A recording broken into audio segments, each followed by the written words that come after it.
Hello and welcome back to more Danganronpa Trigger Happy Havoc. Where in the last episode we investigated the crime scene in the locker rooms, and I'm pretty sure we have a pretty good idea of how everything happened. To recap, in case you missed last episode, I'm pretty sure it actually happened in the boys' locker room, but then the person who did it switched the crime scenes around by changing the carpet and the poster to make it look like it happened in the girls' locker room instead of the boys' locker room. I also think that Byakuya set up the crime scene to make it look like Genocide Jack, but failed miserably because his Genocide Jack's trait involves like scissors and all that, and that wasn't a thing at all. So Byakuya is terrible. We all know this. I think the person who killed the victim and the person who set it up are like to set it up to look like Genocide Jack are two different people. Because the murder method itself seems very heat of the moment and very little planning, whereas the actual setting it up to look like Genocide Jack very much feels cold and calculated. So I'm guessing that's what it's gonna be. Pretty sure we have this whole thing figured out, so let's get started. First, we have to make clear what was used to deliver the fatal blow, the dumbbell. Very obviously the dumbbell. This is not complicated. We know this. Yeah, the dumbbell. The dumbbell. The killer used a blunt instrument, but what kind of blunt instrument could it have been? I bet it was an iron pipe. Nope, it was not. No, that's wrong.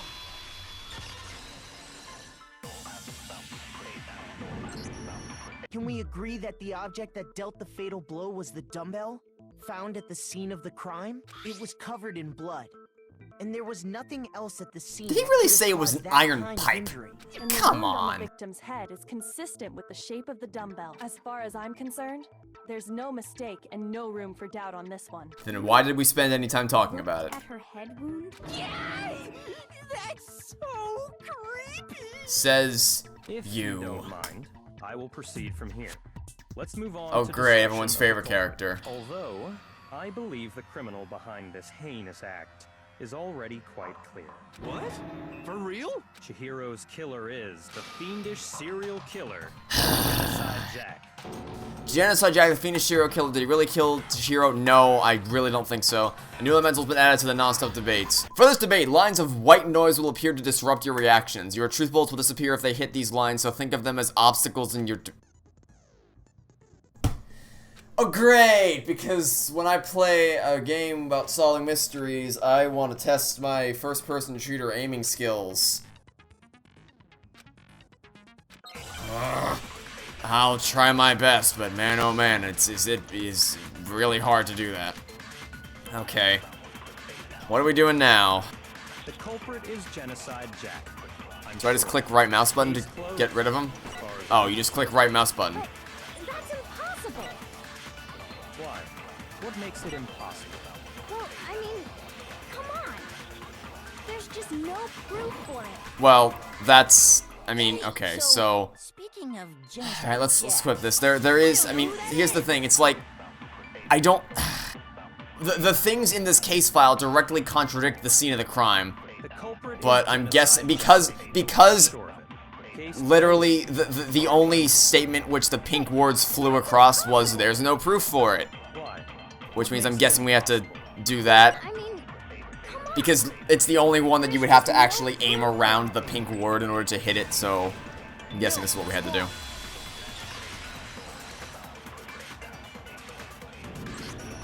I might know one reason he could be involved. What? I found this file while I was looking around the archive in the library. I guess it's some kind of confidential file the police put together about the Genocide Jack case. What? That's kind of weird as shit, isn't it? What was something like that doing in the library? The why of it is probably more trouble than it's worth. So let's forget about that for now. More importantly, it outlines all the specifics of every Genocide Jack case in exceeding detail. According to the file, there appear to be two defining characteristics in every Genocide Jack case. The first is that a bloody message is found written at the scene of every murder. Oh, that's right. Boob lust. Haha, funny joke. It's actually bloodlust. But more important is the other characteristic, and it's something that has never been made public. Never made public? What the hell is it? Why don't you tell them? You, the player character, should tell them where the murder took place, how the victim was positioned. Apparently, in every Genocide Jack case, the killer suspends the body in a certain way. Other than the killer, the only people who know about this are the higher-ups in the police department. And However, Bakuya. Chihiro was most definitely suspended in the same way. Except for the whole scissors thing. So, how did the culprit know about this when only high-level police officials were aware of it? There's only one logical answer I can think of. It's because the culprit in this case is the real Genocide Jack. No fucking way! You're saying genocide? I'm gonna go with a hearty no on that one there, buddy. Yes, in fact, it's Toko. What? Genocide Jack's true What? identity is That's even more of a stretch than the... Hey, you wanna... How about we pay attention to him, the guy pointing fingers around constantly, Wait, hold on. who also has an obsession with Genocide Jack. Lotophobia or whatever, remember? Oh, I can't wait to hear your string of logic on this one.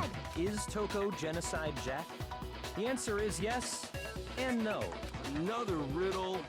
Man, why has this gotta be so complicated?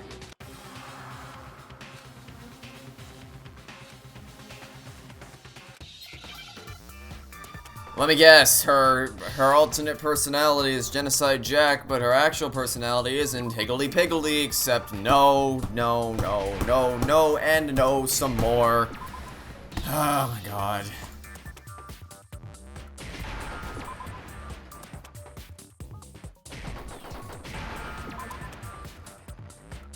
Now I understand. Is it because Genocide Jack has a split personality? Huh? I think I read that somewhere in the file too. They thought that I the did not suspect read might that have- somewhere in the file. What did they call it? Dissociative identity disorder. Oh, okay. But still, to go and say that about Miss Fukawa is... Perfectly acceptable. Toko's strange behavior after seeing the body is proof enough that she has a split personality. The one thing that shows Toko could have a split personality has to do with her behavior changed, except doesn't the killer have to be a guy if it took place in the boys' locker room? Because the only tablet thing, the handbook that was the only one that was broken was Leon's. So the only way to get in there would have to be if the killer was a guy. So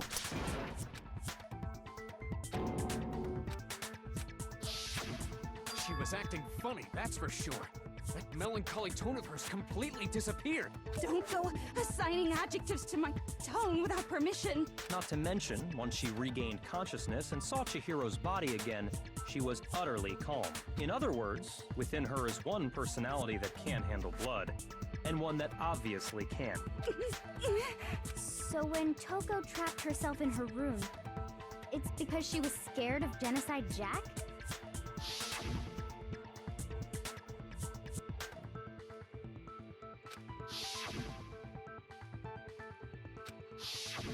The reason she locked herself in her room wasn't to keep other people from getting in. It was to keep her other personality from getting out. What? Toko was afraid. Afraid of the murderous fiend inside of her. Of killing even more people. How? Yeah. How can you know all this? I do believe you misunderstood her. What she's trying to say isn't, how can you know all this? No. What she wants to know is, how could you tell them? Huh?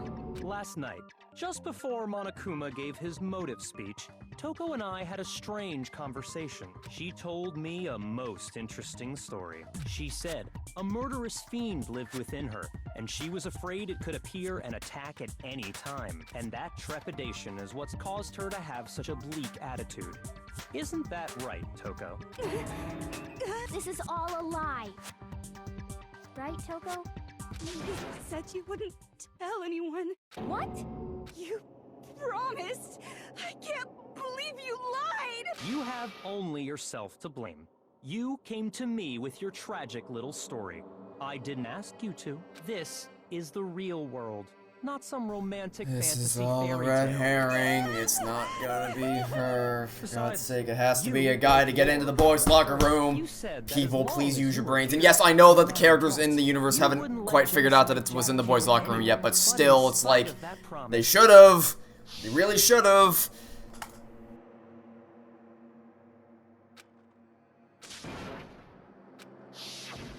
You said if I kept my promise, you would go out with me. That's the only reason, I promise. Byakuya, I have to tell you, I never said that. wow, But you're a real sack of shit. I'm actually starting to feel bad for Toko You now. got from killing. You- Could you? Wow, okay, Jesus Christ, okay. Wow, that, you know what that reminds me of? In 6th grade, okay, story time. So in 6th grade, there were two people, for the sake of simplicity, what are some names? Here, to the random name generator. Alright, so we'll call them Tim and Jenny. Jenny had a crush on Tim. Tim knew that she had a crush on him, and simply wasn't interested. Which is understandable, yeah, that's reasonable. Except for one little thing. So, there was a bet. It was like, either I bet you won't ask her out, or I dare you to ask her out. And, like, if he did it, he would get paid by one of his friends.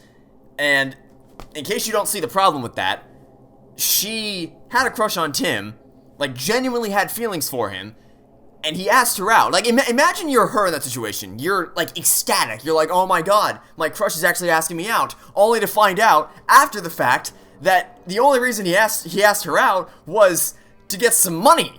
And he's like, God, I'll never forget this f***ing day. She broke down into tears when this happened, and I don't blame her at all, because literally he asked her out, and then after the fact, he went back to his table and he said, there, I did it, guys, and I got my money now, and he got paid. I don't know how much he got paid. Frankly, I don't care, because no amount of money would justify it. And then the second he got paid, he went back over to Jenny, and he's like, yeah, actually, I didn't want to ask you out. See you later. Like, imagine being that big of a sack of shit. Byakuya is that bad. He's on that level of awfulness, because he's like, hey, if you do this thing, I'll go out with you, but I'm actually not gonna do that, because I'm a sack of shit. Alright, that's my story for the day. Do you guys like story time? I don't know. I like reminiscing on stories with you guys. Let me know. I don't know. Maybe I'll do more stories. I tried. I swear I tried to control it.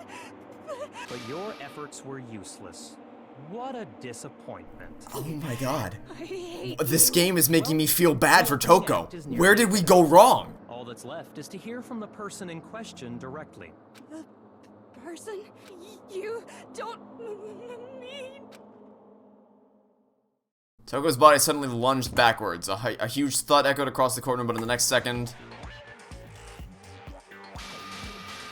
Well, hello there. Me you were hoping to see. What the heck? So you figured it out, huh? Genocide Jill. What are you gonna Are you do? f***ing kidding me? Ultimate murderous fiend, Genocide Jack! Or better yet, let's go with Genocide Jill! What the fuck is this? Toko, what happened to you? Textbook split personality. So what if one of them happens to be a serial killer? You should turn a blind eye to one's fault. She's so intense. Like they say, sound in murderous mind, sound in murderous body. This one is so different from the one we've come to know. Yes, well, the world is composed of a front and a back. Oh my Just like how god. every inning has a top and a bottom, or how in the depths of every truth lives a little lie. Behind every dark and gloomy soul lives another that shines as bright as the sun! No one cares! Stop talking! Miss Jack, Jill, can I ask You're reminding me of Vicky from Fairly Odd Parents. You know, the evil babysitter? Situation. What are your thoughts on that? Well, I'll tell you, I am the mastermind of all masterminds! Just kidding! Then it's not true? Of course it's not true. How dare you try to link me to that creepazoid? And another thing, the police and government and society in the outside world are totally powerless. Why, did they all die a painful death? Is that going to be the big reveal? That we get out of the school and it turns out the whole world's... Actually, this is Fallout 5 right here. We're actually playing Fallout 5. We're going to get out of the school and it turns out it's going to be a wasteland. It's a necessary evil if you want to survive. The act of living itself causes pain for everyone. Just kidding again! Ha ha ha ha ha ha, what a funny joke. This should be enough to convince you. This murderous fiend is responsible for Chihiro's Okay, and walk me death. through this one. How did she get into the boys' locker room? There should be no doubt. A motive? Remember what Monokuma told us? If someone didn't murder and graduate within 24 hours, an embarrassing memory or secret would be revealed. Well, let's assume that Toko's secret was about Genocide Jack. If a secret like that came to light, Toko's life would have undoubtedly been forever ruined. So she had a very clear motive to never have that side of herself exposed. Interesting. Very, very, very interesting. But sorry, as much as I hate to admit it, I'm not the culprit. But I cannot imagine anyone other than you could murder someone in such a bizarre fashion. Maybe so, but nevertheless, it's the truth. Do you really expect any of us to believe you? Yeah. Wow, Mercuria's got you all hook, line, and sinker. Maybe she's totally right about that, but something's still bothering me. What she said, I need to get some more details about all of this. Alright, here we go again. Make your arguments. Oh, is this the part where we get to bring up the fact that the locker rooms were switched? You say that, but do you really expect any of us to believe it? Perhaps if you had an alibi, that would change things. Oh, an alibi, huh? Now we're talking. When you compare your past murders to this incident, the modus operandi... They don't match. No, that's wrong. No, they don't. No, they don't. They just don't. We went over this yesterday. Are the methods of murder really exactly the same? I'm not so sure about that. I think there's a slight difference between Oh, a the slight Jack difference. cases and this one. Huh? How's it any different? How much time we got? We could be here all day discussing this one. That human garbage, let me tell you! I murder with passion and conviction. I consider myself a professional, and I have a very particular way of doing things. Imagine you go to a fancy Italian restaurant. They're very picky about the noodles, the sauce, everything. But what happened to Chihiro? It'd be like if that same Italian restaurant started using ragu or Chef Boyardee. This is no creation of mine. Let me rephrase that in a way that maybe makes more sense. There are two clear differences between the Genocide Jack cases and this one. One clear difference between the murders, the victim's fatal injury. We already went over all this yesterday. The cause of death is different. In the Genocide Jack murders, all the victims were killed the same way. According to the case file, they were all apparently killed with a pair of scissors. But Chihiro died from a blow to the head, right? Ah, yes. That is remarkably different from the other murders. Left that little part out now, did he? Someone who kills the same way without fail to suddenly change their method, and there's more. One more. I'll say this much. The class trials are probably my favorite part of the game because I don't have to think at all. I can just turn my brain off and let them talk. Cause, like, it's fun to do the voices and everything, but it does kind of drain my throat after a while, so it's nice to just let them talk for me. And it's a doubly nice because I don't have to think at all because I've pretty much already figured this whole damn thing out yesterday, so I just wait for it to pop up. It's like, oh yeah, I figured that out. Great. The killer used to suspend her? They used some kind of rope to hang her up by her wrists. What is your point? Well, in all the previous Genocide Jack cases, something else was used to suspend them. Specifically, pairs of razor-sharp scissors. And guess what? I use my own specially designed scissors for the murders and the arrangement. Like I said, I'm a professional, so naturally I'm very picky about the tools I use. And you know what else? Big Mac said there's two differences, but he's wrong. Big Mac? Are you referring to me? Listen up, Big Mac. There's actually one more difference. Huh? My word, you really didn't notice? Take a look at who the victims were in each Genocide Jack case. There's a pattern there, just waiting to be discovered. A pattern? Figure that out, and it'll be plain as death why I couldn't have possibly killed that little lolly girl. Let me see. There's a pattern surrounding Genocide Jack victims. Sure didn't fit it. Think I figured out. No, she couldn't have. Oh yeah, I guess they were all guys. Okay. Is it because Chihiro was a girl? Bingo! Bullseye! Right on the money! What are you talking about? In all the Genocide Jack cases, all the victims had something in common.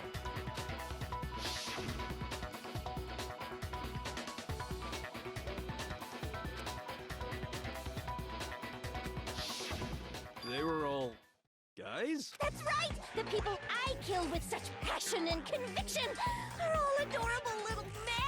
I can't believe I said it! I'm so embarrassed! The hell is wrong with you? I can't help it! I'm just a full-throttle boy-on-boy fangirl, and the mopey side of me just hates it. But now I'm on the fast track to becoming a full-fledged fan madam! So since Chihiro was a girl and not an adorable little man, you wouldn't kill her? Would an Italian chef suddenly start making ramen just because they're both Stop it with the food analogies, my god! Too much passion and conviction to cross that line! That's the absolute reality of the one and only! We get it. You've clearly explained your hobby and your philosophy. But that's not all there is to it. It's a different matter entirely. When you're forced to kill in order to survive. Quiet, lowly cur! Lowly? Cur? I would never kill for a reason as petty as mere survival. And if by some fluke I did kill to survive, why would I bother with the message and arrangement? It'd make me the obvious suspect! That does make some amount of sense. Plus, whatever reason I have for killing, I would never leave out my prized scissors. Who would go out of their way to use a big, stupid, heavy dumbbell?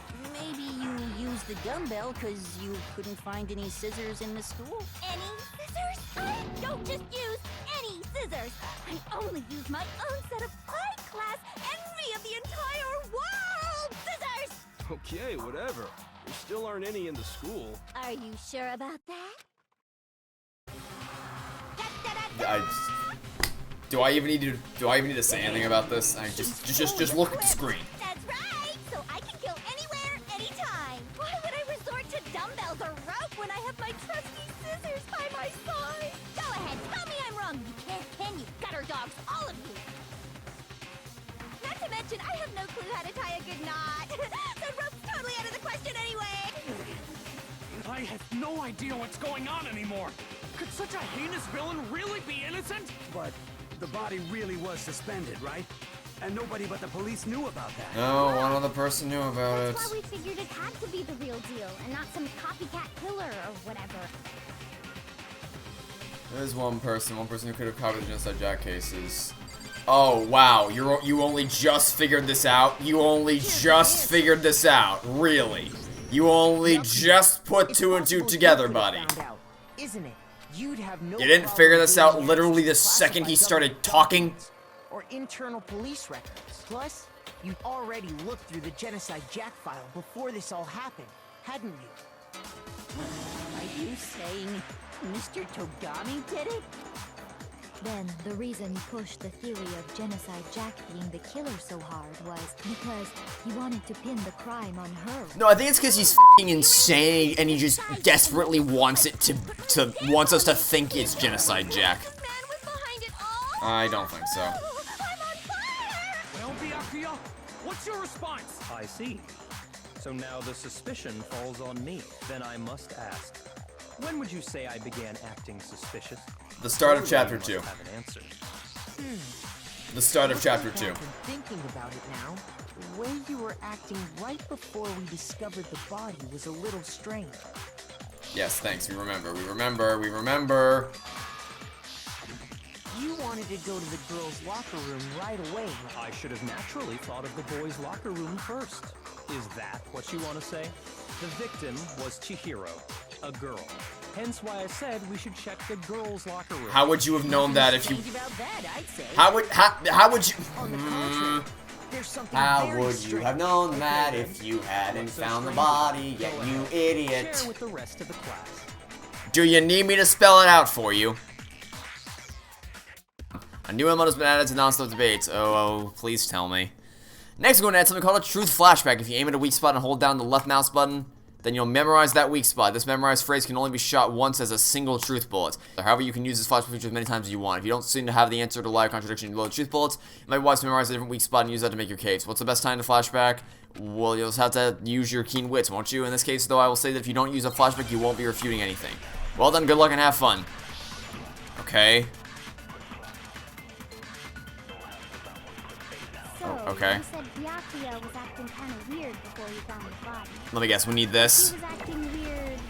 Yep, I'm guessing we're gonna need that. We're gonna need that for when he's like, well, the victim was Chihiro. Except that you couldn't have known that because we hadn't found the body yet.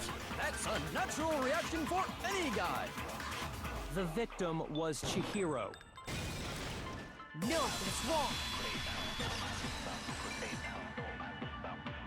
This is just I'll tell you what's so unbearably strange simplistic. about that, because up until we actually discovered the body, we couldn't have known who the victim was. So your claim that you went to the girls' locker room first because Chihiro was the victim doesn't hold up. I see.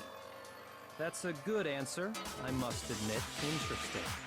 Very interesting indeed. Again, though, I'm pretty sure it wasn't him who actually killed Chihiro. I'm guessing he was just the one who tied her up to make it look like Genocide Jack. Surely you've got more than that. Go ahead. Yep, I got plenty. Plenty. Sure. What's the matter? You're not finished already, are you? There must be more to it. There is. I think. There is more to it. Think about it. We just talked about the differences between this case and past Genocide Jack incidents. The proof you're looking for is... Thank you. Thank you, Kyoko, also known as the character who is put in this game so that the player knows what to do and doesn't think for themselves.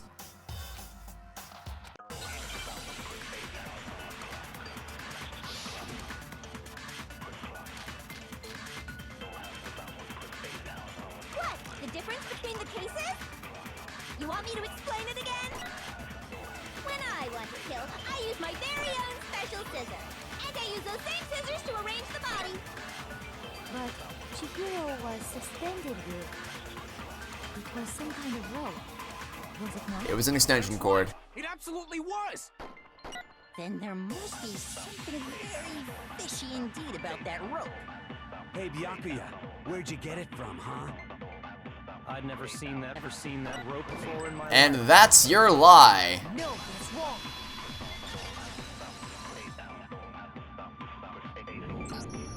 Actually, I'm pretty sure you have seen it before.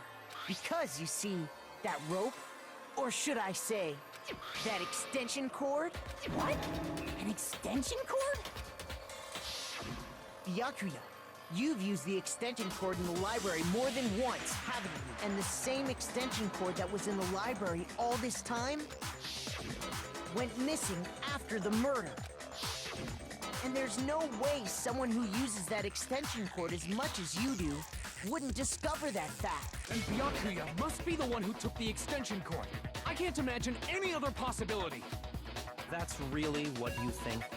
Then your conclusion is something like this? I killed Chihiro in the Yes, the girls' second part is locker room. correct. Then But the Uru first part, often no. wrote that bloody message. I intentionally made it look like Genocide Jack was behind it. Yes, Is because that you're about freaking right? insane. Yes, absolutely. He's doing it again. He's totally calm, totally unconcerned, as if he's not even involved. What's Wait, wrong? not even involved. I asked you if you think that's what happened. Hell yes, that's what happened. So that's it, right? Byakuya's the killer. I don't disagree with not disagreeing. He kept calling this a game, right? So he'd be totally willing to do something like this to win. Sorry, but could we hold on just a second? I think we need to talk about this a little more. Sure. Do we really need to? We've already decided who did it. I know, but still, there's something that's still bothering me. Is that right? And what, pray tell, is still bothering you? I killed her in the girls' locker room, then disguised my crime. No. Specifically, I dressed it up Yes. to make it look like it was the work of a homicidal Yes. psychopath. What about all that bothers Because you weren't the one to kill her. What was that just now? Something's not right. Accused remarks just now, there's something in there that concerns me.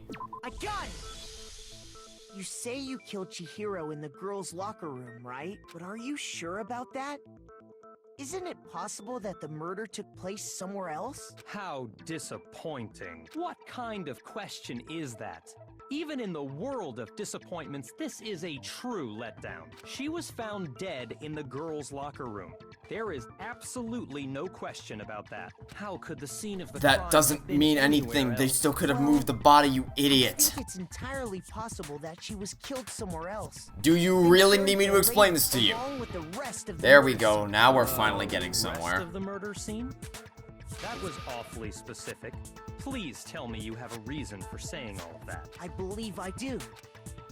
Did I just take you off guard? When the story suddenly moved to the crime scene, Byakuya has been so confident until now, maybe Byakuya never realized the actual scene of the crime would have been somewhere else. Hey, don't just move on without permission. What do you mean she was killed somewhere else? Come on, Makoto. If there's any chance the murder took place somewhere else, Let's see the Okay, the poster's in the carpet. Done. Evidence shows murders placed somewhere else. Need to just focus on the things that got switched. Okay, well, the posters got switched, so we can start there. Posters, here we go. I got it! The proof that she was killed somewhere else is the poster that's hanging in each locker room. Your proof is some poster. No, also the The carpet. poster in the girls' locker room was a picture of a big-boobed supermodel. But don't you think that's kind of strange? Why would the girls' locker room have a poster like that? I bet those massive jugs of hers were totally fake! Meanwhile, the boys' locker room had a poster of the super popular boy band Tornado. Again, that doesn't really seem to belong in a boys' locker room. So you're saying that maybe the posters were switched? And there's one other thing I noticed about the locker rooms. You know what I'm talking about, right, Sakura? You're referring to my protein coffee, aren't you? Protein coffee? While I was in the girls' locker room earlier, I spilled some protein coffee on the carpet, but I noticed that after the murder, the stain had been totally scrubbed away.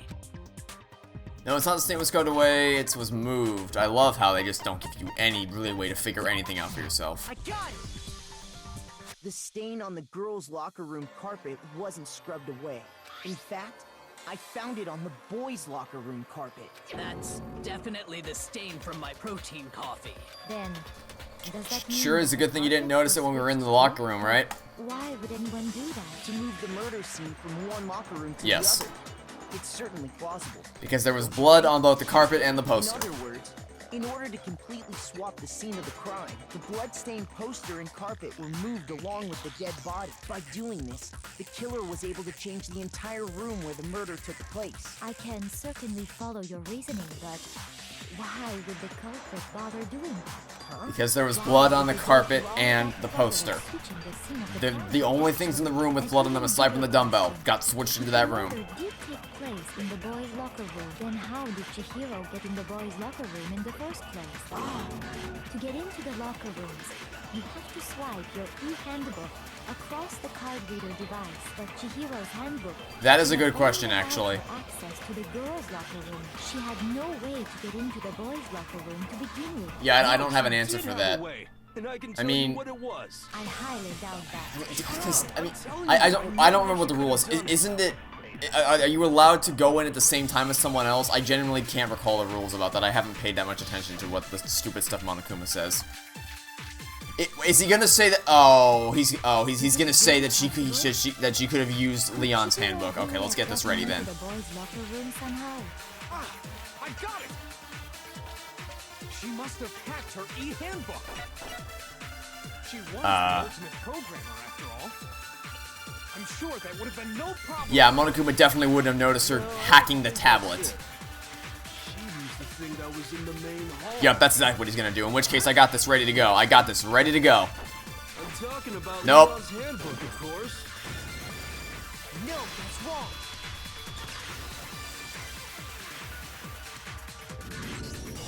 No, I don't think Chihiro used Leon's handbook.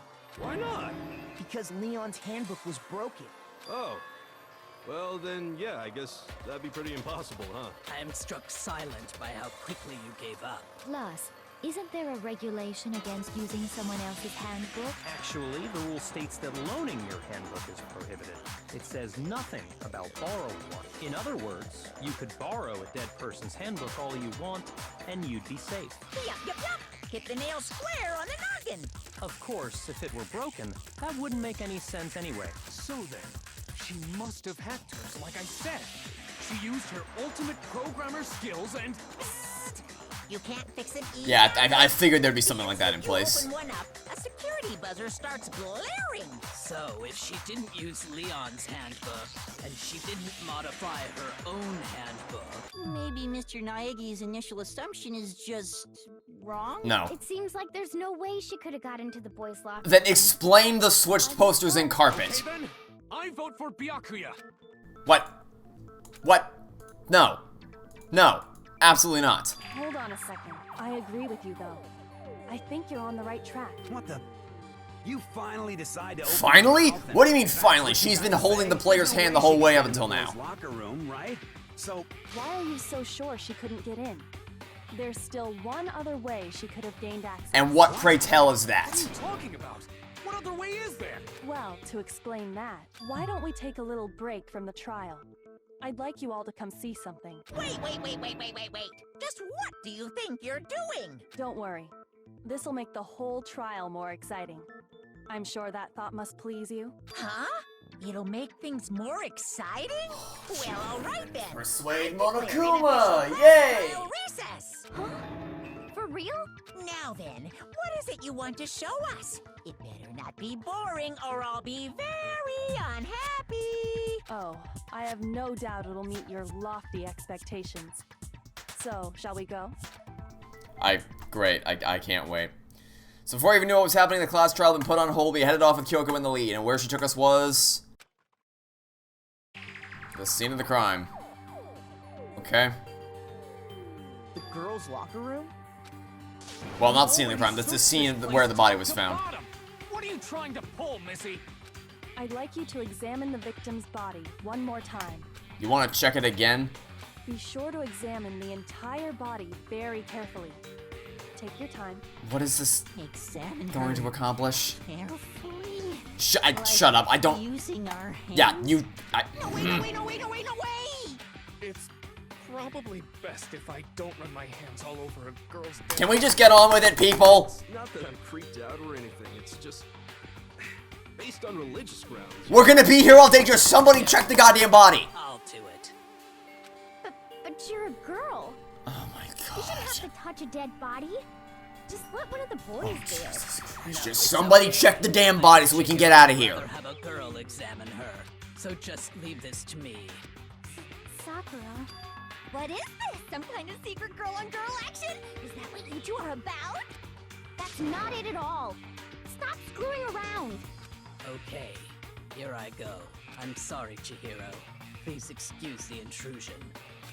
Putting her hands together in a brief prayer, Sakura then began to Be quietly sure to examine her check body. Her entire body, and I believe we will solve this particular mystery. Her entire body? I know you say that, but... What? This is... What is this...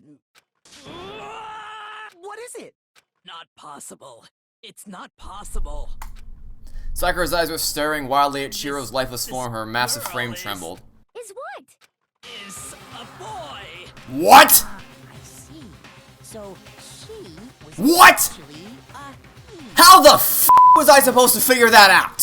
Thank you for confirming this fact. How the actual hell was I supposed to put that information together? I wouldn't check There that damn well once. better be clues for that, or else I'm not gonna be happy. Really true? Yeah, okay, I get it. Where are the clues? Where are the clues? Show me the clues that explain this. Because it's entirely possible that there were some really cleverly hidden clues that I just missed. Totally possible. But I'd like to know what they are now. Because let me tell you, this seems really... Okay. Nope. Not gonna say it. Not gonna say the thing I was about to say. Because I'm making a concerted effort to not compare this to Ace Attorney. We're not doing that. Wanted to show everyone, huh? Interesting.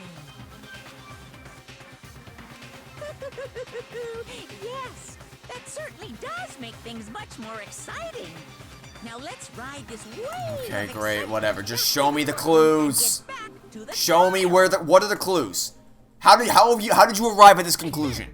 I do apologize for keeping you waiting. Now then, let's resume the class trial. We've all just learned of the shocking revelation that Chihiro was actually a boy. Let's pick up from there. Yes, well, I don't know his reason for hiding it, but the fact is, Chihiro was not a girl, but a boy.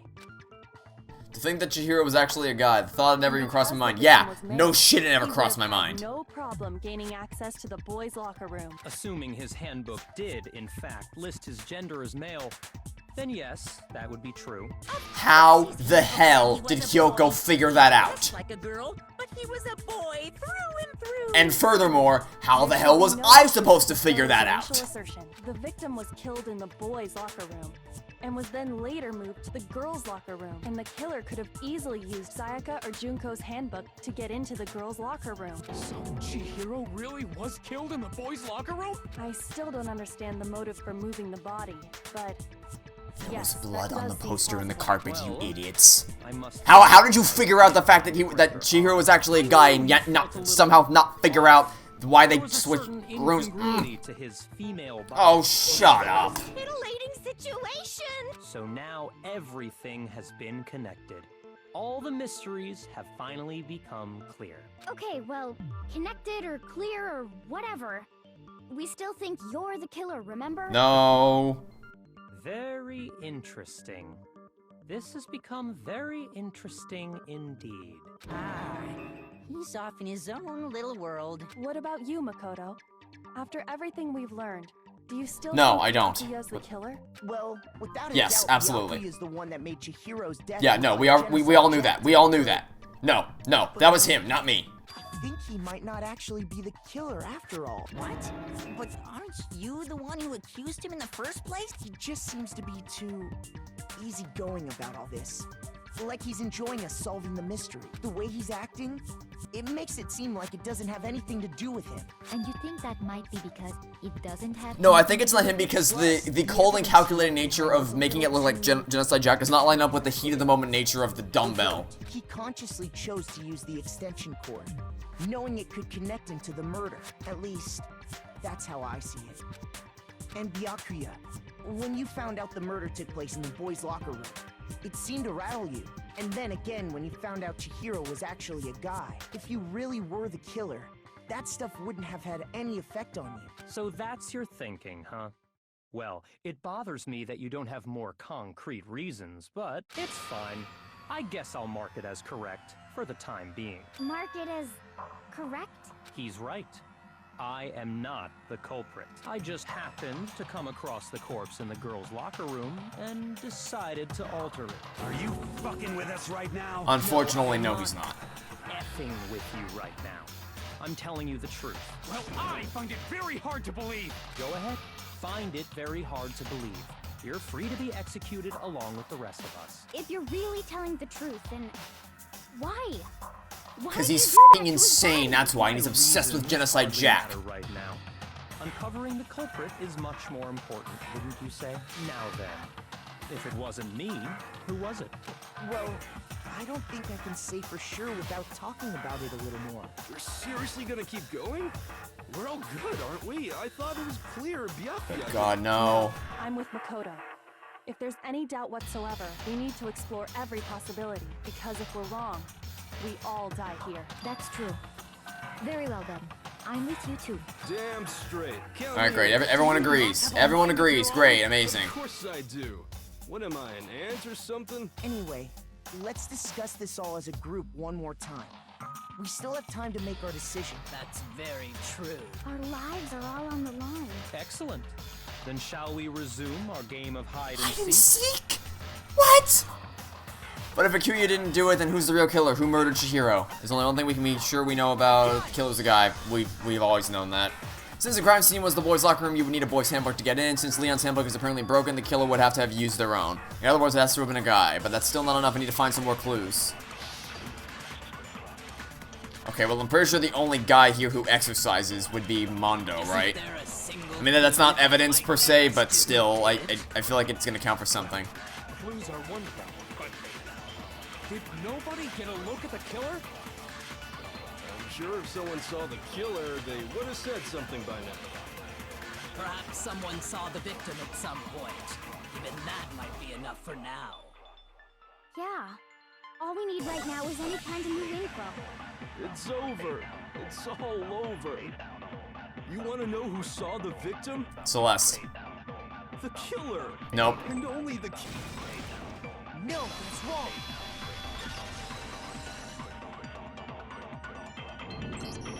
I believe someone else did see the victim before he was murdered. What do you think, Celeste? Now that you mention it, yes. I did see him. Huh? Really? Oh, but I suppose only Makoto knows about this. The rest of you had no idea, did you? That is why you're all making such ugly noises. Whatever! Just hurry up and tell us! It was last night, right before nighttime. I saw Chihiro in the dormitory warehouse. I saw him stuffing a track jacket into a duffel bag, and then, I assume, He headed off to exercise. A track jacket and a duffel bag. But we didn't find anything like that at the murder scene. It seems likely that the culprit destroyed them to get rid of any evidence. And that is when he said something that struck me as rather odd.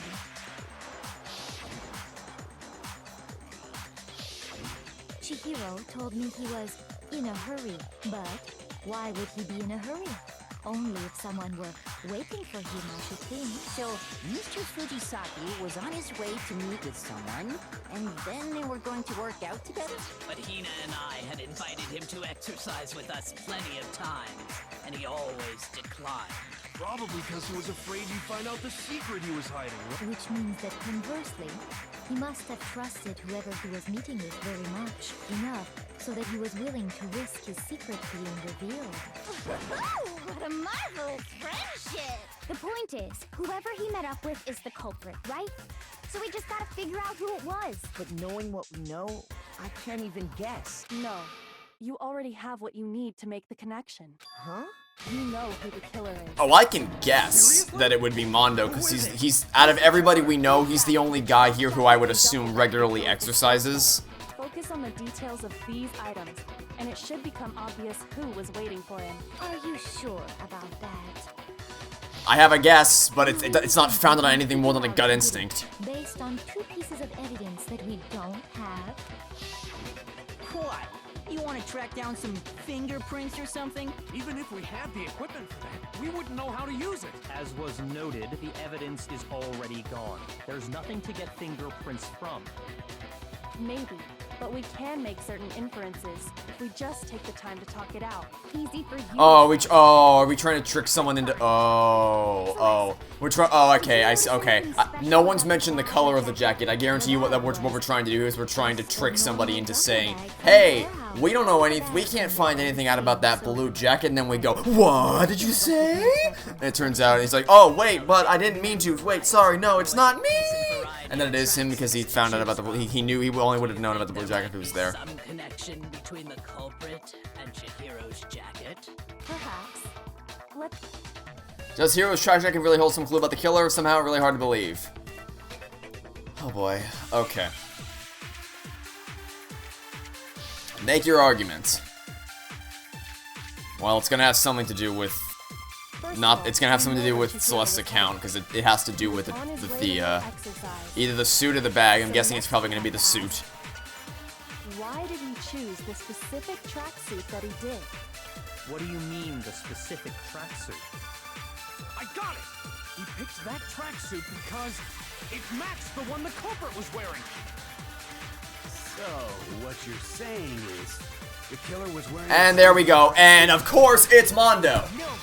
Wow. Well, I had an instinct, and now I have evidence, because there's no way he could have known about the blue tracksuit unless he saw him that night. Hold on a second, Mondo.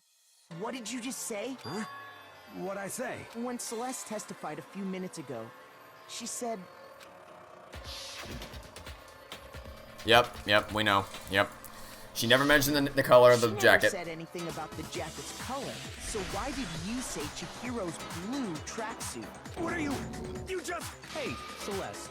What color was Chihiro's tracksuit? As a matter of fact, it was...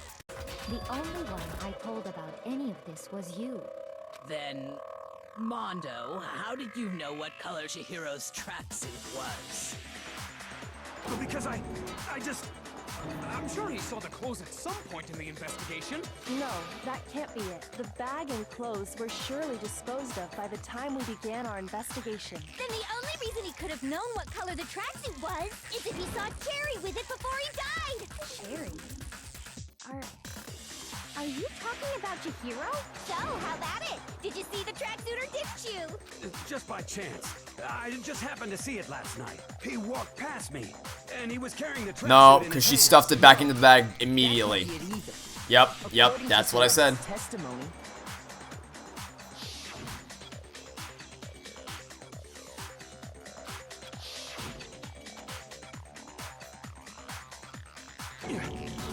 It would appear you dug your own grave.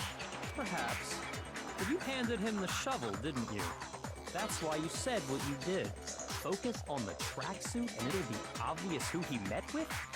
What a bunch of nonsense. He literally could not know that the tracksuit was blue unless he was the killer, you dense shit. Your true intention was to draw a slip of the tongue from the culprit. That's why you said you knew who did it. Yes, thanks. We all figured that out. We all figured it out. Yes, thank you. We got it. Mondo was my target all along. I had my How the hell? him from the very beginning. Like if you ask me why did I think it might have been him? First off, that was just a random guess. Well, not random, but it was a guess that I didn't think was gonna hold up much longer once we found more evidence. But I would have at least told you I think this because he was the only one I think that regularly exercises. That's a very weak piece of evidence, not even evidence at all, just an intuition. It's Chick. And after he What? was killed, you happened to refer to him as Dude.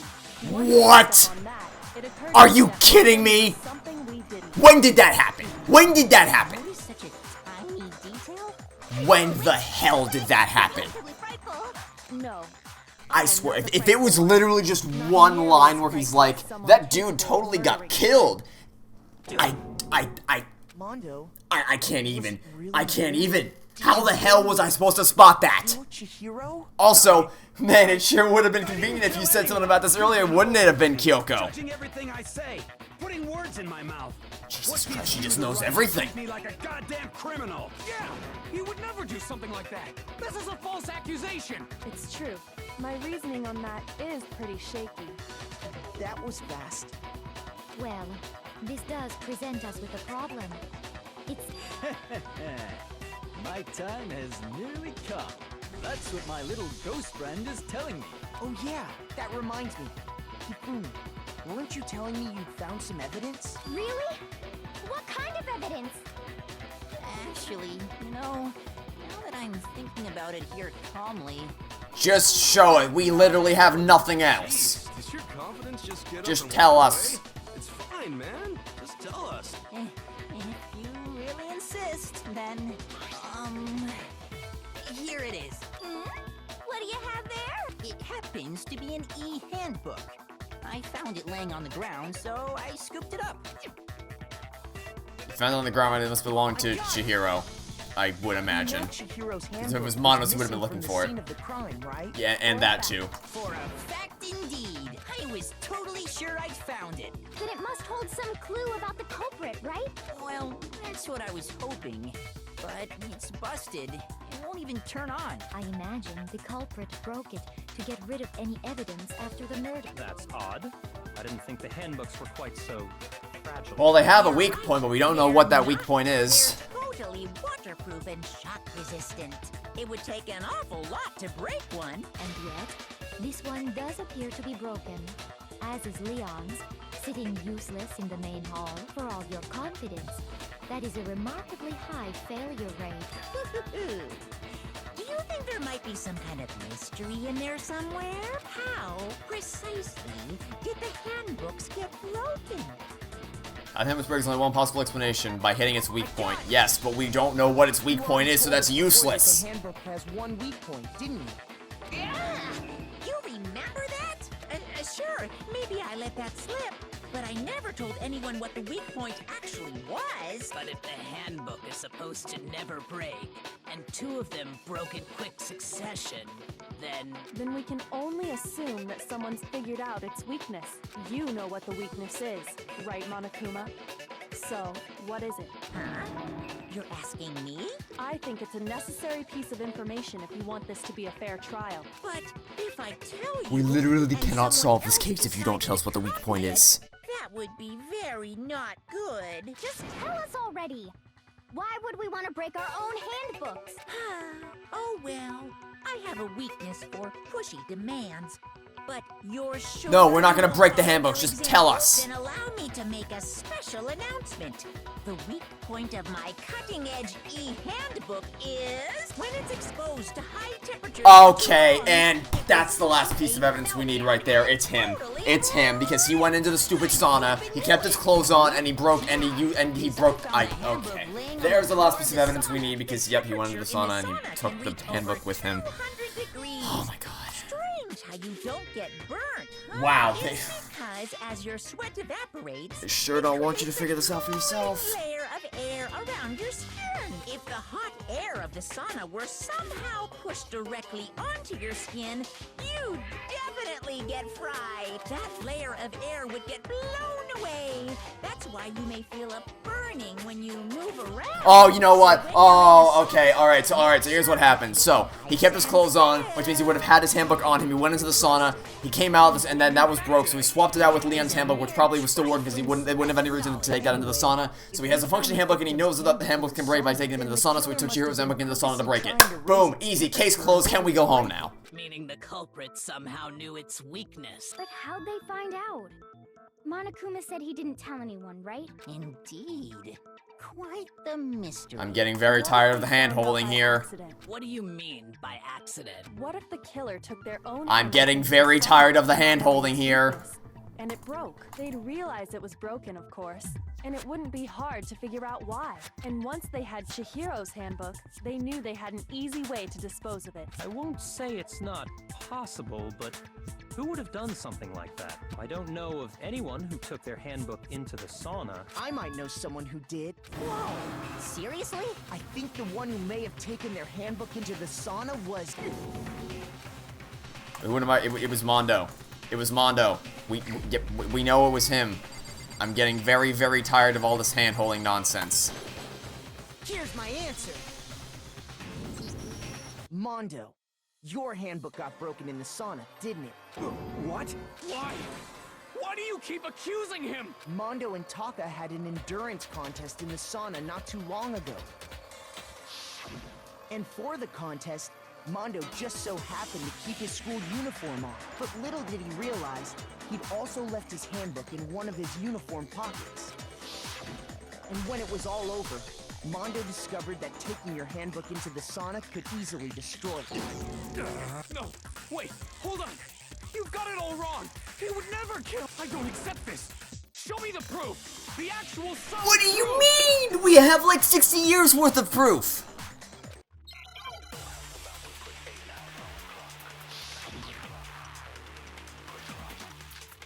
And it's gonna be the broken handbook. It's gonna be the broken handbook because that's what I was just talking about. If what he says is correct, then Mondo, you broke your own handbook. In other words, if Mondo's handbook is actually broken, then that proves that what Makoto said is right. Well, my goddamn handbook. No, it doesn't. No, it's wrong.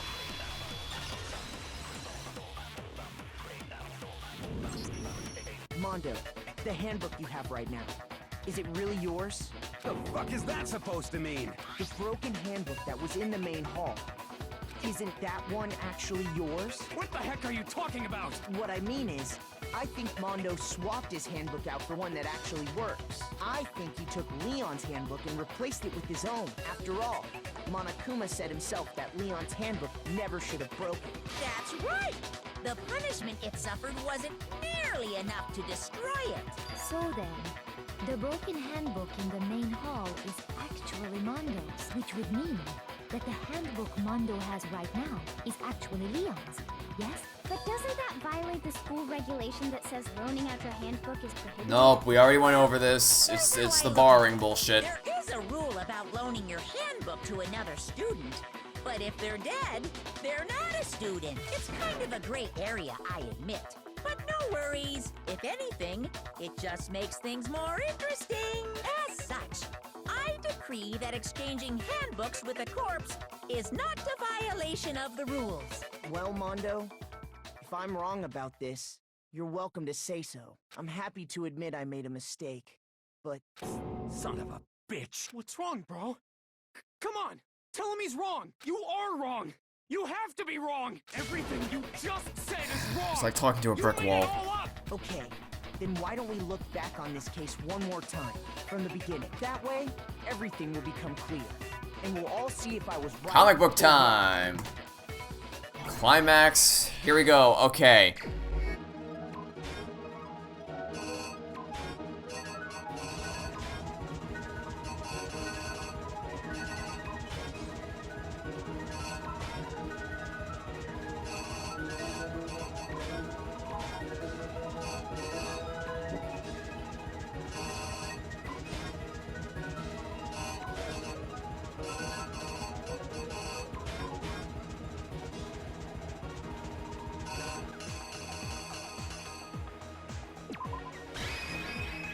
exactly what happened.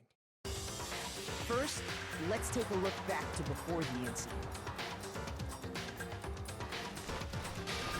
Last night, Celeste saw Chihiro in the warehouse, correct? At the time, she was apparently stuffing something into a duffel bag.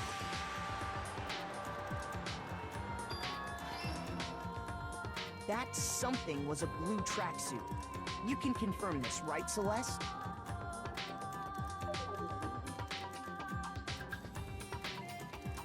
With bag in hand, Chihiro headed out, even though it was officially nighttime. She made her way to the locker room, specifically the boys' locker room. But how could the victim, who was apparently a girl, access the boys' locker room?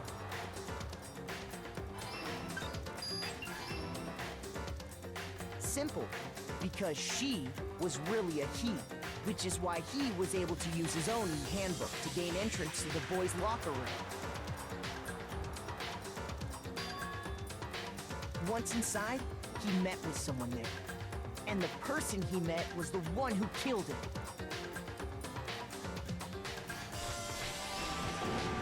It seems likely that the killer grabbed the nearby dumbbell, approached the unsuspecting Chihiro,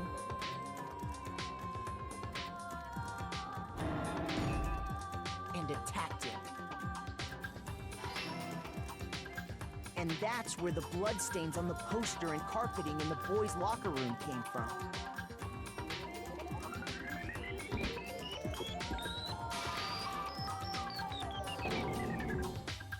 It was likely in the heat of the moment. The body was arranged, but the murder itself felt unplanned.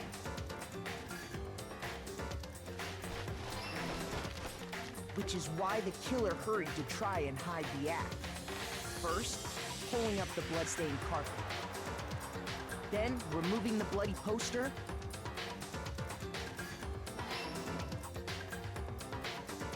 And finally carrying the corpse into the girls' locker room. A girl's handbook was necessary to get into the locker room, of course. But this alone doesn't prove that the killer was necessarily a girl. After all, Sayaka and Junko's handbooks had been placed in the main hall. Using one of those, a boy could get into the girls' locker room without much problem. And that's exactly how the killer did it. With the carpet and the poster they brought with them, they got to work.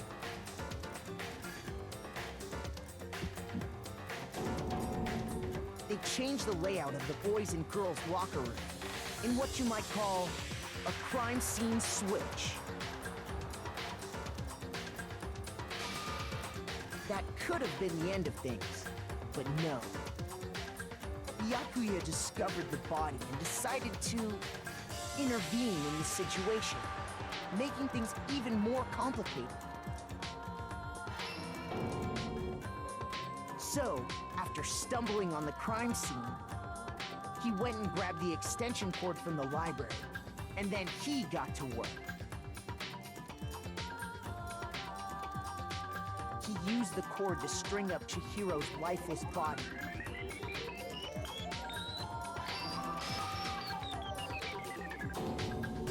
Then, using the victim's own blood, he left a grisly message there at the scene of the crime.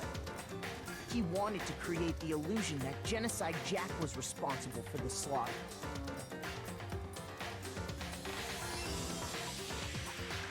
And around the same time that Byakuya was putting together this facade, the killer, having already disposed of Chihiro's bag and other belongings, arrived at the sauna. There, they planned to destroy the last piece of evidence, Chihiro's handbook.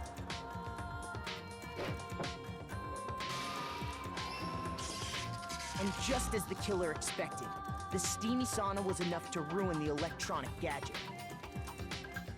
Somehow, the killer knew that the handbook couldn't stand up to the heat of the sauna. And the reason they knew that is because the sauna had already wrecked their own handbook. And that's how it all played out.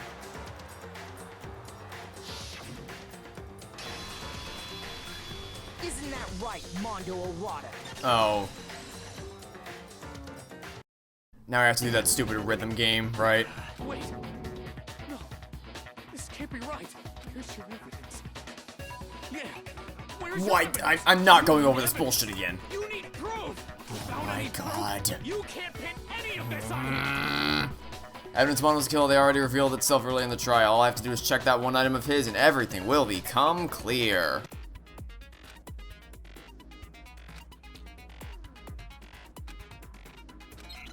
Let's just get this over with. The moment of truth. I have to battle you.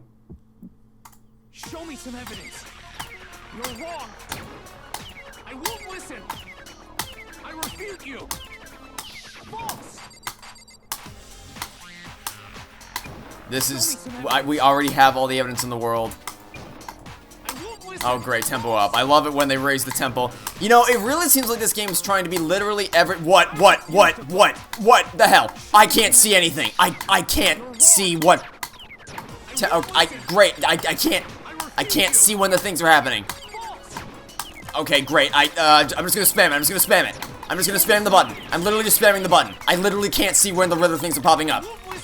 Okay, do we win? We win. Great. Show me some evidence.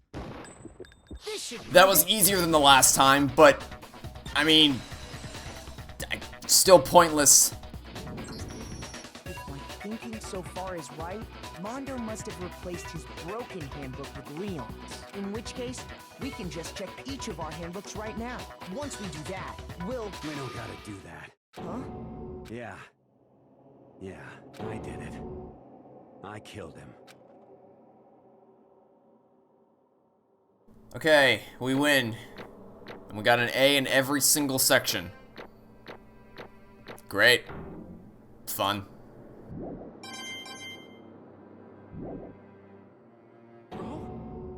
Bro, what are you saying? I got no choice, man. After go ahead, Monokuma. Get it over with. Ask for the goddamn verdict. Roger that. Wait! Hold on! No waiting, no holding on. Time for the moment we've all been waiting for. Grab your lever and give it a yank! Who will you elect as the Blackened this time around? Will you make the right choice or the dreadfully wrong one? What's it gonna be? What's it gonna be?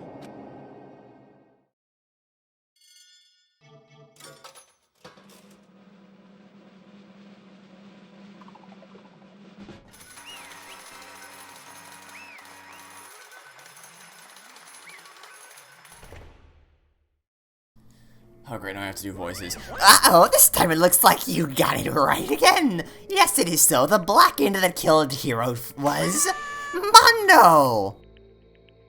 In case you're wondering, the vote was not unanimous. Kiyotaka chose the wrong answer. You're treading very close to the danger zone, Mr. Ishimaru. You need to be more careful. Why are you apologizing? Why? Why did you do it? Looks like Mondo's taking a vow of silence, so allow me to explain on his behalf. The story of the murder this time is the sad story of two men. For anyone who doesn't really want to hear it, you can hit the control key to fast forward the text. And this was the point when I lost a whole lot of people when I tried to do LP this game last summer. I will not be fast forwarding to the text this time. I still find it strange that the game is actively encouraging you to skip important backstory, but whatever. So I guess I should provide a quick little update because I wanted to preserve my initial reactions to this game, which is why I went through this convoluted process of re-recording my footage to line up exactly with what I was saying in the commentary tracks I preserved from last summer. So for those of you who've been watching up until this point, and have been thinking to yourself, man, he's being really, really unfair to this game. All I have to say in response to that is that you are absolutely correct. I was being extremely unfair to this game. That said, there are still some things that I said last summer that I still stand by. For instance, it's really, really dumb that your success in the trials is determined more so by your ability to aim properly and not hit the purple sentences than it is to deduce the logic. Because the logic isn't too hard to figure out so far, but actually aiming around those stupid words, that's the annoying part, which I still stand by that. But as for the rest of it, like, playing through this game again to re-record the footage, I've actually been really enjoying it a lot more. I've been wanting to take more time to talk to the characters and get to know them a little bit better. Like I said, I think it's just because I was so desperate to, not desperate, but it's because I was like, okay, I gotta get the video done, so record as fast as possible. I wasn't really taking the time to sit back and enjoy it. I was just trying to get through the game as quickly as I possibly could, which wasn't really conducive to how this game is meant to be played, I don't think, so that's probably why I sound so frustrated most of the time. And there are still some story things I stand by being dumb. For instance, the whole thing where it's like, oh, it's really weird that Hiro spends so much time with, when they thought that Hiro was a girl. Like, hey, Hiro spends so much time with men, but not so much with women. Oh, wow, isn't that strange? And I'm like, no? Like my two absolute closest friends are women. They're not, like, it's not abnormal to have more friends who are not your own gender. Like, that's not an abnormal thing that happens, but for some reason this game thinks that it is. There's a lot of stuff going on with this that I still don't really like. But aside from that, I've been really enjoying this game a lot more this time. Now that said, the reason why I'm picking up here is because, like I said last time, I chose to fast forward through all this, and I will not be doing that this time because I actually want to know what this... I don't actually know what this backstory is because, like I said, I just skipped right past it last time. So, without further ado, let's see what this backstory is all about.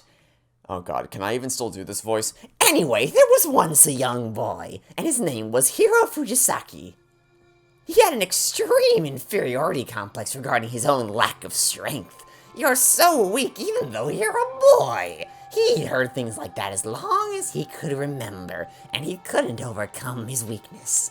On the contrary, he tried to hide and buried himself further and further into that weakness, to take on the fragile form of a petite young girl. He had chosen that as his way out. Now nobody will be able to say anything about even though you're a boy, but no matter how tightly he wrapped himself up in that shell, the inferiority complex had already taken root deep inside of him, and it was not so easily weeded out. As it turned out, the shell was completely empty. The complex didn't disappear. Instead, it only grew stronger and stronger. I'm weak. Weak. Once the killing game had begun here at the school, he had no choice but to accept this fact. After all, this world is survival of the fittest. If you're not strong, you don't survive. And then the lovely and hateful Monokuma announced the revealing of the embarrassing secrets. Which, of course, included Hiro's embarrassing secret, which I was more than willing to divulge. Even though he dresses like a girl, Hiro is actually a boy. Hey, And that was something Hiro couldn't let anyone find out, no matter the cost. If that was revealed, it would be the end. The hardened shell would crack and the armor would fall away. Without a doubt, those around him would torture him more than ever before. Everyone figured being thrust into such a dilemma must have sent him spiraling into despair. And yet... I'm sorry. I don't really want to talk about it right now. But I also don't want to leave things the way they are, so maybe I can talk about it later. After I try my best to become strong, then I can tell everyone. Annoyingly, he used the threat of discovery to motivate himself to become stronger. That's right. Now's my chance. Want to change. I'm going to get stronger and accept who I am. Strong enough so that when someone says, even though you're a boy, I'll be okay, I'll get better. With that thought at the front of his mind, he resolved to take immediate action. And so... that day, he made a commitment to begin exercising. He was prepared to retrain his mind and body. But sadly, that would be the first and only chance he would get at it. Hey, When he decided to start exercising, he thought it would be good to ask for someone's help. But he wanted to tell that person his secret first, and then ask them to help him from there. And the person he went to... That's right. It was me. Yep, It sure was! The biker gang fella had been painfully clear about how important his manly promises were. So Hiro probably figured that even if he confided in Mondo, his honor would make him keep the secret. And that was his fatal mistake. Plus, Mr. Macho... Oh god, excuse me. Mr. Macho Mondo was the very symbol of a strong man that Hiro had always aspired to. Maybe talking to Mondo about it will help me give some courage. So he went and asked Mondo to help him become strong. That was his aspiration, and he thought that only with Mondo's support would he ever be able to come close to that. Correct. So then, that must be why Mondo did what he did, to keep the promise he made to Hiro. Huh? Did what he did? You mean that's why Mondo carried Hiro from the boys' locker room into the girls' locker room? Yes, that's exactly what I mean. Wasn't that the cover of what he'd done? Certainly. That could have been part of it, but I don't think it was the main reason. The real purpose was to keep the promise between men he'd made to Hiro. That is one other thing that never quite fully sit well with me last year when I tried to play this is like, the reasoning for why he switched the crime scenes around was very, very flimsy. Like, it didn't fully make sense. It was enough to prove the case, but not enough to make me feel satisfied that I had understood the complete picture. So this is one piece of information that I'm actually really glad we got, because it actually makes a lot more sense. But how does moving the body keep a secret? If everyone knew he'd been killed in the boys' locker room, then everyone would have been arguing about how she got into the boys' locker room, right? Once that started up, at least a few of us would have immediately begun to suspect his identity, so... He tried to protect Hiro's secret by putting him in the girls' locker room and stealing his handbook, see? Then, Mondo did all that to keep the promise he made to Hiro, who he'd also killed? Why? Why'd he do that? The more I hear you talk, the more I don't understand. I mean, you guys trusted each other, right? So why? Why did you? Because no matter what, I didn't want anyone to I know. knew it. So that's what triggered it after all. The possibility of having your embarrassing memories and secrets exposed. What is this? That's impossible! Nothing could have been that bad! Something you didn't want anyone to know, even if it meant killing someone! It's impossible! Don't make me repeat myself. How many times must I repeat myself? To judge others by your own standard is the height of folly. Even if you can't comprehend it, he obviously can, and that's all there is to it. Well, while we're on the subject, why don't I tell you? That embarrassing memory, that secret he didn't want anyone to know. You know what Mondo did? He killed his own brother! Mondo, the ultimate biker gang leader, makes all the hoodlums and riffraff across the country tremble. But the only reason he had the chance to join a gang in the first place was because of a certain someone. Mondo's oldest brother was named Daya Owada. Mondo had nothing but respect for him. It was because of Daya that Mondo ever got on a motorcycle.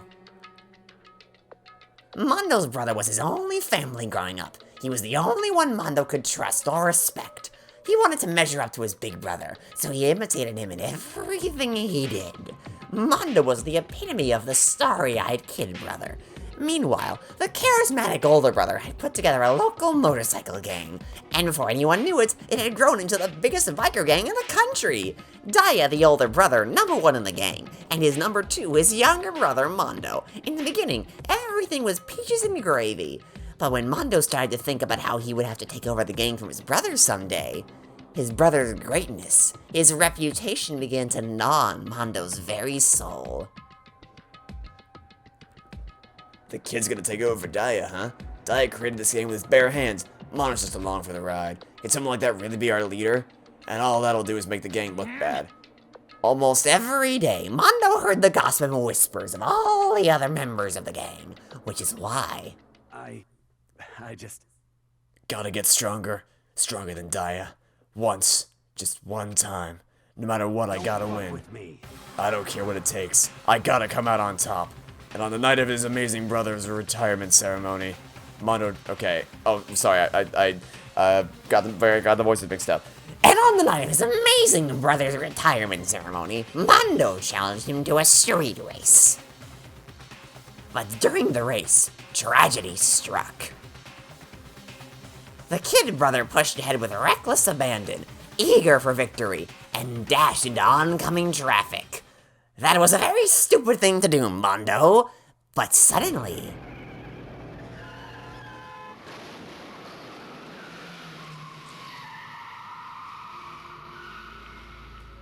laying in his kid brother's arms, the older brother delivered his final words. My bad, kid. Messed up. Sorry. Of course he knew it was his brother's fault, but Daya never blamed him for what happened. Hey, kid, the rest is up to you. No matter what, you gotta keep the gang together. Because it's the team. You and me put together.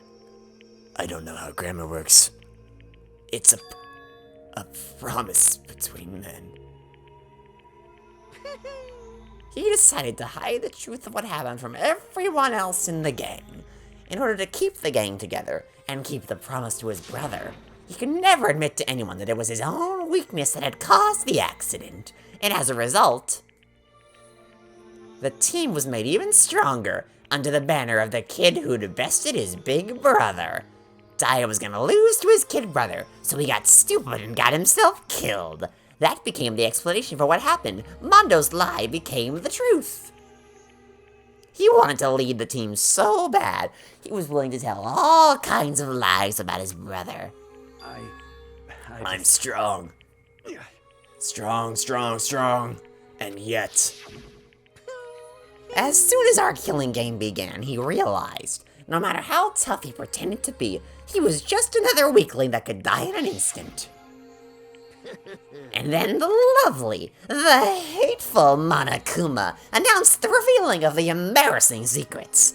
At that point, it was clear I would have no problem shedding light on his secret. Mondo killed his own older brother. No matter what, I couldn't let the other gang members find out. If that happened, everything would have been ruined. Everything me and my brother had worked to create would have been destroyed. His death, all the guilt I'd been carrying around, it all would have been for nothing. So that's why I... Mondo, after I saw what Monokuma had on me, my head filled up with a kind of fuzzy uneasiness and just started swirling around. I'd never felt anything like it before. I didn't know what to do about it. I wasn't sure what to think or say, but after a while that fuzzy uneasiness turned itself into a rock-hard lump of anxiety way down in my stomach. And it was right around then that Hiro asked me to start working out with him. And right there, he told me a secret. Seriously? Jesus. I'm sorry. Yeah. But why? Why now? Why are you telling me this all of a sudden? Because, I mean, you've kept that secret all this time, right? I mean, if anyone found out, you would... But... You're right, but... I want to change. I wrap myself in lies. I'm weak. I want to destroy that version of me forever. His words were like a knife in my gut. I felt like he was exposing the lie I've been living myself. I have to change. I don't want to be weak anymore. You're so strong, I can't hurt you, right? Whatever secret Monokuma might tell us. You piece of... So what? You're saying I should just say it? What? You're saying if I really am, I should just be able to tell everyone my secret? Huh? I was jealous. I was jealous of Hiro's strength. He had the strength to face his own weakness, to try and overcome it. It was the kind of strength I never had. So I was jealous of him, and that jealousy broke me. What? Are you making fun of me? I'm strong? Are you messing with me right now? No. I'm not making fun of you. You really are strong, Mondo. I felt like I could hear something starting to creak. Something inside my head. What did he want me to do? What was I supposed to do? Was I supposed to just sit back, let my secret get revealed, and ruin everything? What's wrong? Why did you have to tell me all that? Are you trying to rub my failure in my face? I just wanted to... I really just admire you. I admire your strength. Yeah, that's right. That's right. I am strong. Strong. I'm strong. Strong. Stronger than you! And stronger than Daya! I don't remember anything after that. When I woke up again, he was laying at my feet, covered in blood. I had the dumbbell in my hand, and I was just staring at him down on the ground. Hey! I killed him. I killed Chihiro, even after all this time. I'm still just as weak as I've always been. Oh, he said, okay. And thanks to that, I did something I can never take back. Mondo. He was normally so aggressive, so angry. He hid that weak side away from everyone. That was his secret. A weakness like that lived in a heart like his, and it turned him cold-blooded. God damn it! Look at him, you see? You're all just like him. For a secret from the past, for a memory. For that, he killed another living human in cold blood. He couldn't cut free of his regrets from the outside world. He doesn't know what true strength is. Do you see hope anywhere in there? 'Cause I sure don't. Just shut up! Go ahead, say that again, I dare you! Okay, I'll say it as many times as I want. Is what I want to say, but unfortunately, I can't do that right now, because the time for punishing is fast approaching! Punishing? You mean execution? No, he means taking away his phone for a week. That's what I promised you, right? The black end that disturbs the peace will be punished. Ridiculous. Hold on! Now then, I've prepared a very special punishment. No, wait! Let's give it everything we've got. It's punishment time! I couldn't keep the promise we made. From one man to another. Yikes. Alright then, that was a lot to take in at once.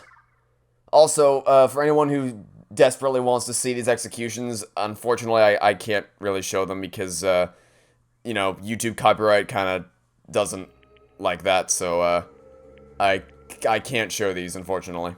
Laugh at death and your soul will forever be at peace. It can't be!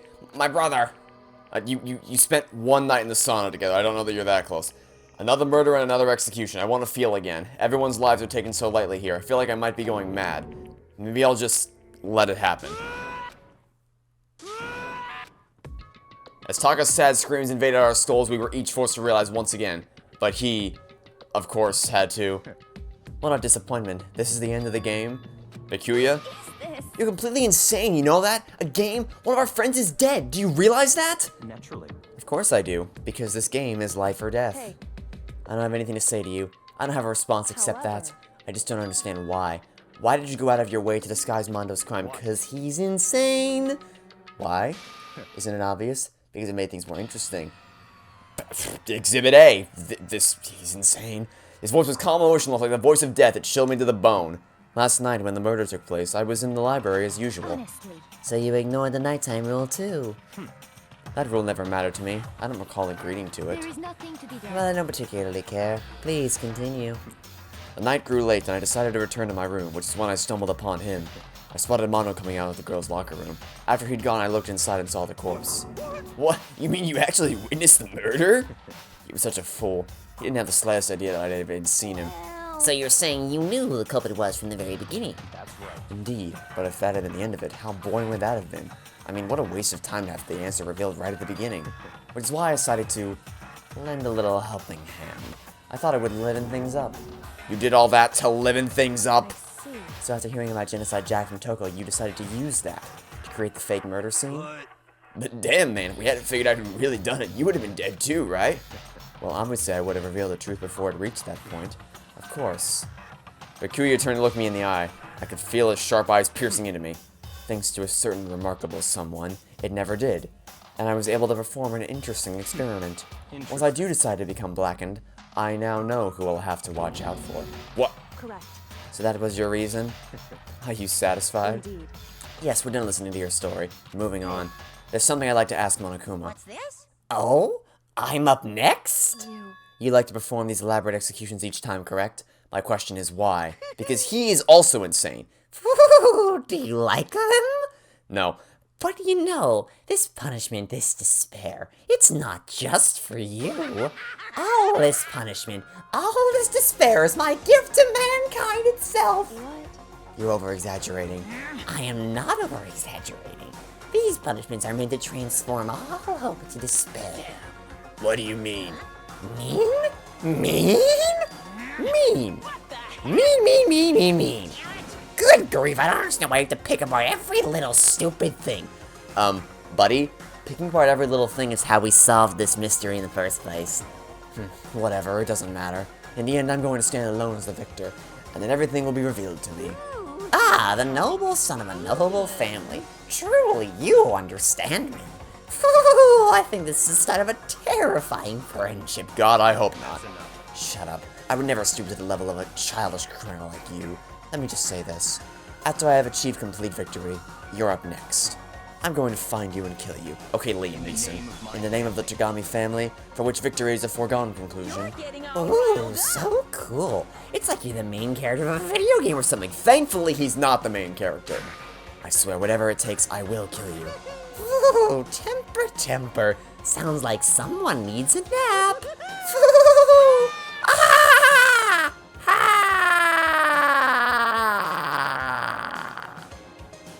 I don't know why my voice can do that. Monokuma's laughter peeled across the courtroom and the curtain closed on the case of Hiro and Mondo. But I knew that wasn't the end. The killing game would still continue, because the mastermind wouldn't let it end. For those of us who were still alive, our worst fear and despair just kept on multiplying. It was the kind of despair that felt like a blind puppy in hell had more of a future than us. All of our courage, our effort, our friendship, it felt like it had amounted to nothing at all. It was the worst kind of despair. Well, to be fair, I mean, I wouldn't exactly call you all friends yet. Anyway, like I was saying... Oh yeah, this happened too, right. This is a pretty good spot. Yeah, a really good spot. Anyway, isn't it amazing how that girl went and killed someone before things even had a chance to get boring? Once things really get moving, it'll be like a roller coaster. There won't be any stopping it. Fear and despair charge forward at a speed nothing can hope to match. But I must admit, I'm disappointed. I went to all the pain and effort of making you part of the group. You do remember you were supposed to make the first move, right? Well, no biggie. Nothing we can do about it now. So just do your best to make things more exciting from now on, okay? After all, that's what everyone wants to see. So, I'm pretty sure I originally theorized this was Kyoko because she seems to know everything in every case, and her being an assistant to Monokuma would certainly help explain that, so I'm gonna do Kyoko's voice. There's one thing I'd like to ask you. As long as you don't want to know my measurements, fire away. Who is it? The 16th high school student, I mean. My, you really took me by surprise there. I know I said you could ask anything, but super denied, ultra denied, demonic denied.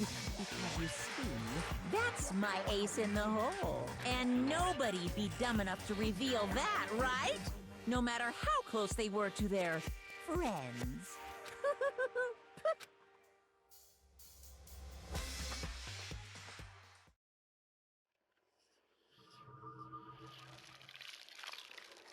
Huh.